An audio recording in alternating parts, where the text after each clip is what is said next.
നമസ്കാരം.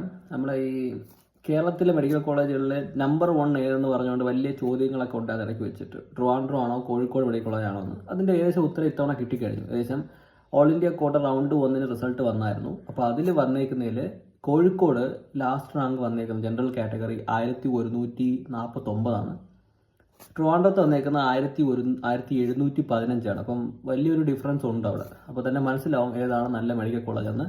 മൂന്നാമതുള്ളത് കോട്ടയമാണ്. ഏകദേശം 2255 ആണ് ലാസ്റ്റ് റാങ്ക് വന്നേക്കുന്നത്. അത് കഴിഞ്ഞ് തൃശ്ശൂർ 2679 അടുത്ത് വന്നിട്ടുണ്ട്. അതിനുശേഷം ആലപ്പുഴ 3454, ശേഷം മഞ്ചേരി 4435, അത് കഴിഞ്ഞ് എറണാകുളം 4501, കണ്ണൂർ 4764, അത് കഴിഞ്ഞാണ് Parippally Kollam medical college 5190 Kollam Parippally medical കോളേജിലെ last rank general category. So ഞാൻ എല്ലാ കോളേജിൻ്റെ എല്ലാം പറയുന്നില്ല.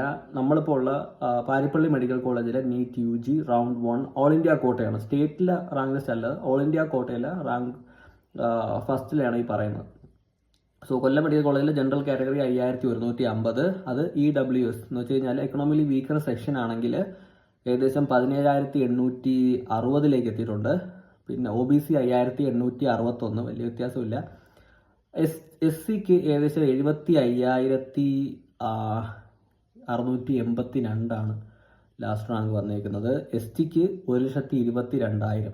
സോ ഇത്തവണത്തെ റാങ്ക് ലിസ്റ്റ് എല്ലാവർക്കും അറിയാം. എന്ന് വെച്ചാൽ കട്ട് ഓഫ് ഒക്കെ ഭയങ്കര ഹയർ ആയിരുന്നു. ഈ പറയുന്ന 5000 റാങ്ക് എന്നൊക്കെ പറയുന്നത് കഴിഞ്ഞ വർഷത്തേക്ക് വെച്ച് നോക്കുമ്പോൾ ഒരു 10,000 റാങ്കിൻ്റെ ഡിഫറൻസ് വരുന്നുണ്ട്. ഡിഫറൻസ് ഇൻ ടേംസ് മാർക്കിലാണ് ഞാൻ ഉദ്ദേശിച്ചത്. സോ അഡ്മിഷൻ്റെ ഏറ്റവും ടുവേഴ്സ് ദ ലാസ്റ്റ് എൻഡ് റൗണ്ടൊക്കെ വരുന്ന സമയത്ത് ഇതിൻ്റെ എക്സാക്റ്റ് നമുക്ക് ഇതിൻ്റെ ഒരു പിക്ചർ അറിയാൻ പറ്റത്തുള്ളൂ എന്താണ് ശരിക്കും നടക്കുന്നതെന്ന്. സോ ഇപ്പോഴത്തെ ഒരു റാങ്ക് വെച്ച് നോക്കുകയാണെങ്കിൽ ഒരു 650 ഒക്കെ വെച്ച് ഉള്ള ഒരാൾക്ക് ജനറൽ കാറ്റഗറിയിൽ ഒരു സീറ്റ് കിട്ടാൻ നല്ല ബുദ്ധിമുട്ടാണ് ശരിക്കും പറഞ്ഞാൽ. അപ് ടു 700, അറൗണ്ട് 700 എങ്കിലും വേണം മിനിമം ഇപ്പോൾ ഒരു ഗവൺമെൻറ് ഒരു സീറ്റ് കിട്ടാവുന്നൊരവസ്ഥയാണ് ഇത്തവണത്തെ വന്നിരിക്കുന്നത്. അപ്പം ബാക്കി BDSൻ്റെ അവസ്ഥ ഏകദേശം ഇതിനൊക്കെ തന്നെ. ജനറൽ കാറ്റഗറിയിൽ വലിയ വ്യത്യാസമൊന്നുമില്ല. അപ് ടു 20,000 ഒക്കെ നിങ്ങൾക്ക് ജനറൽ കാറ്റഗറിക്ക് വേണം പോകും BDSന്. പിന്നെ ബാക്കിയുള്ളതിന് റെസ്പെക്റ്റീവായിട്ട് താഴോട്ട് പോകും.